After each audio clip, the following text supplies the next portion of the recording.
work in the zoo, like obviously that's not my desire, but you know, like if someone has that kind of desire, God put those desires on the inside of you because He wants to step into that, right?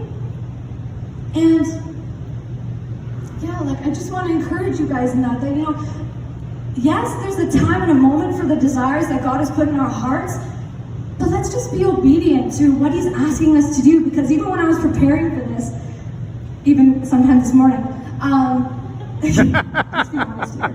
Yes! Come on. Yeah, when I was preparing for it, God was just showing me something that I never saw before. I always saw Esther, and I saw this woman of God that was obedient, and she said, you know what, even if I have to perish, I will perish.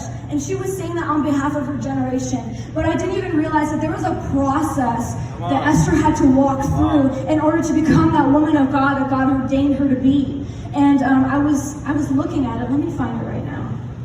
It's in Esther, I believe it's like Esther 2. But it was this idea that when Esther and all the women that were kind of gathered into the palace, they had to go through this 12-month process. And from the 12-month process that they had to walk through, there was a 6 months where I can't pronounce it properly. It's like myrrh or something like that. It's probably the wrong word. But there was this almost like this. It's almost like a medicine that they had to kind of go through. And they had to do that for 6 months. So when I looked at that, it was almost like they had to go through a cleansing. And they had to go through that cleansing in order to be able to have the other 6 months of the treatment, of the beauty products and everything that, you know, they had to wear in order to be presentable to the king, right? And I was just thinking about that, and it was like, God was like just saying to me, you know, yeah, there's a call on your life. Yeah, there's calls on all of your lives. But there's also like a purging process that we have to walk through.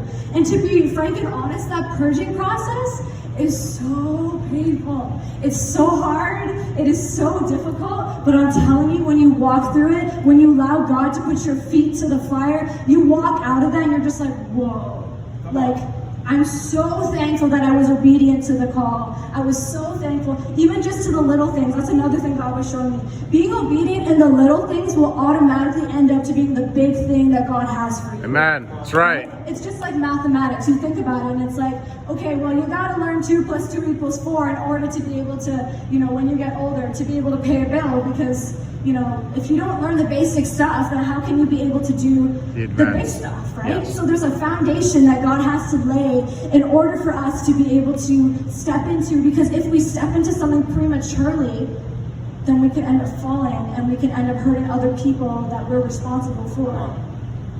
So, you know, I think about that even for my own life and being on, you know, university grounds and being like, okay, God, you're asking me right now to go speak to that person. Can I be frank and honest? I don't want to speak to them right now. And this is not like somebody I know. This is like an opportunity, like to, you know, minister to someone, and, you know, just, yeah, like, it's just being obedient in those small things that God is asking us to do that is going to be able to, when God gives us those big things that He has for us, we're going to be able to contain it. And I know that this house is a house that is so desperate and is so hungry for the presence of God.